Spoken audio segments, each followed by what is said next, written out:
حضرت فضیل بن ایاز بہت بڑے بزرگ گزرے. جوانی کا زمانہ تھا تو ایک خاتون سے آشنائی ہو گئی، محبت کا ربط قائم ہو گیا. تو ظاہرہ جوانی مستانی ہوتی ہے اور جنون کا ایک شعبہ کہا گیا ہے جوانی کو، اور پھر دل میں اس طرح کے رجحان پیدا ہو جائیں تو پھر وہ جنون کئی گنا بڑھ جاتا ہے. تو اس کے ساتھ وقت طے کیا اور اس کے ملنے کے لیے بے تابی کے ساتھ ان گھڑیوں کا، ان لمحوں کا انتظار کرنے لگے. خیر جب وہ وقت آیا تو اس کے گھر کی طرف چلے اور اس کے گھر کی دیوار پھلانگنے لگے تھے کہ ساتھ والے مکان سے کسی قاری قرآن کی تلاوت کی آواز کانوں میں پڑی. اور وہ پڑھ کیا رہا تھا، الم یان للذین آمنوا ان تخشع قلوبهم لذکر اللہ وما نزل من الحق. کیا اہل ایمان پہ وہ وقت نہیں آیا کہ ان کے دل اللہ کے ذکر اور اللہ کی یاد، اس کی محبت میں تڑپ اٹھیں اور وہ خوف خدا میں مبتلا ہو، اور جو نازل ہوا قرآن، اس قرآن کی محبت میں اس کے دل میں خشیت پیدا ہو. بس یہ کانوں میں پڑنے کی دیر تھی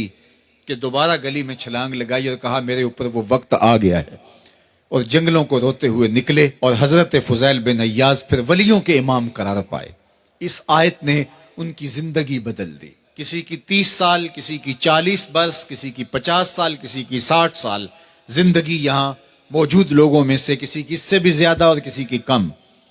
اس آیت کریمہ کو ذرا اپنے اوپر وارد کریں تو اللہ ہمیں نصیب کر دے کہ ہمارے دل تیرے خوف سے کانپ اٹھے اور تیری خشیت سے ہمارے دل لرز اٹھیں، اور قرآن کے ساتھ ہمارا ربط مضبوط اور مستحکم ہو جائے، اور ہم یہ اقرار کرتے ہوئے تیرے حضور حاضر ہو جائیں، مالک وہ وقت آ گیا ہے کہ ہمارے دل تیری یاد سے، تیری محبت سے، تیرے پیار سے مالا مال ہو گئے، اور اپنی باقی زندگی ہم تیرے پیار میں، تیری محبت میں اور تیری یاد میں بسر کریں گے.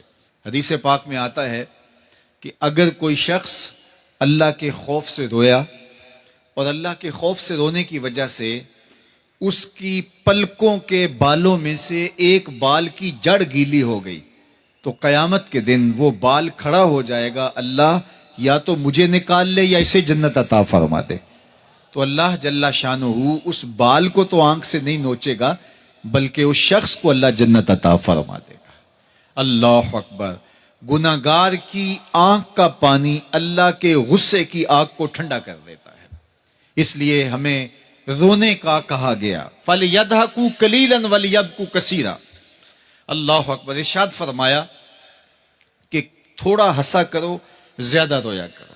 صحابہ کو ہنستے ہوئے دیکھا تو آقا کریم علیہ السلام نے فرمایا کہ تمہارے تک اللہ کی امان نہیں پہنچی اور تم ہنس رہے ہو. عرض کی حضور اس کا کفارہ؟ تو فرمایا اس کا کفارہ یہ ہے کہ جتنا ہنسے ہو اتنا ہی تمہیں رونا پڑے گا. میں اور آپ ذرا اپنی زندگی پر غور و تدبر کریں. ہماری زندگی میں ہنسنا زیادہ ہے یا رونا زیادہ ہے؟ سویر سے لے کر شام تک کہے زیادہ ہیں، ٹھٹھے زیادہ ہیں، مذاق زیادہ ہیں، لطیفے زیادہ ہیں، یا عبرتیں زیادہ ہیں؟ تفکر زیادہ ہے، تدبر زیادہ ہے، سوچ بچار زیادہ ہے، یاد الہی میں تڑپنا زیادہ ہے، آنکھوں سے یاد خدا میں بہنے والے آنسو زیادہ ہیں، یا غفلت سے پھوٹتے ہوئے کہے زیادہ ہے؟ مجھے اور آپ کو اپنی زندگی کا ضرور محاسبہ کرنا چاہیے. ٹھٹھوں سے، مذاق سے ہماری مجلسیں بھرپور ہوتی ہیں. ہم دن میں جتنا ہنستے ہیں کیا اس کا 10واں حصہ بھی ہم تنہائی میں بیٹھ کے اللہ کی یاد میں روتے ہیں؟ اگر ایسا ہے تو مبارک ہو، اور اگر ایسا نہیں ہے تو اللہ سے آنسو مانگو، اللہ سے درد مانگو، اس کی یاد میں رونا مانگو، اس کے ذکر میں تڑپنا مانگو، اس کی محبت میں بے تابیاں مانگو، آنسو مانگو، سسکیاں مانگو. تڑپنے پھڑکنے کی توفیق دے، دل مرتضی سوز صدیق دے. اس کے حضور عرض کرو کہ مالک ہمیں تڑپ دے، ہمیں سوز و گداز دے، ہمیں کیف و سرور کی دنیا نصیب فرما دے، ہماری آنکھوں کو آنسوؤں کا جمال عطا کر دے. اور اگر ہماری آنکھوں میں آنسو نہیں ہیں، ہمارے پاس کہے ہیں، کہتے ہیں جو ہنستا ہوا گناہ کرے گا وہ روتا ہوا جہنم میں جائے گا. اور جس نے یہاں دکھ سہے، تکلیفیں سہی، آلام سہے، اس کے بدلے میں اللہ تعالیٰ اس کو وہاں راحتیں عطا فرمائے گا.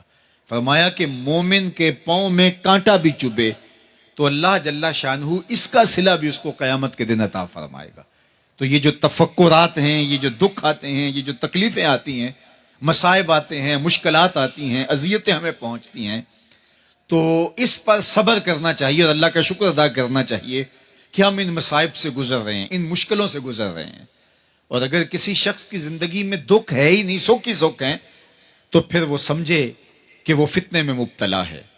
اس لیے زندگی کے اندر یہ آنے والی تکلیفیں، زندگی میں ملنے والے دکھ، اذیتیں، یہ اللہ تعالیٰ کی طرف سے ہمارے اوپر ایک انعام ہے، اور اللہ تعالیٰ جل شانہ اس کے بدلے میں ہمیں آخرت میں صلہ عطا فرمانے والا ہے. تو فرمایا رجل ذکر اللہ خالیا ففاضت عیناہ، وہ شخص جس نے تنہائی میں بیٹھ کے اللہ کا ذکر کیا، اللہ کو یاد کیا، اور پھر کیا ہوا؟ فرمایا اس کی آنکھوں سے آنسو ٹپکنے لگے. تو میرے اور آپ کے آقا و مولا نے فرمایا قیامت کے دن جب کوئی سایہ نہیں ہوگا، یاد الہی میں رونے والے کو اللہ اپنے عرش کا ٹھنڈا سایہ عطا فرما دے گا. تو یہ رونا بہت بڑی دولت ہے، یہ بہت بڑی سعادت ہے.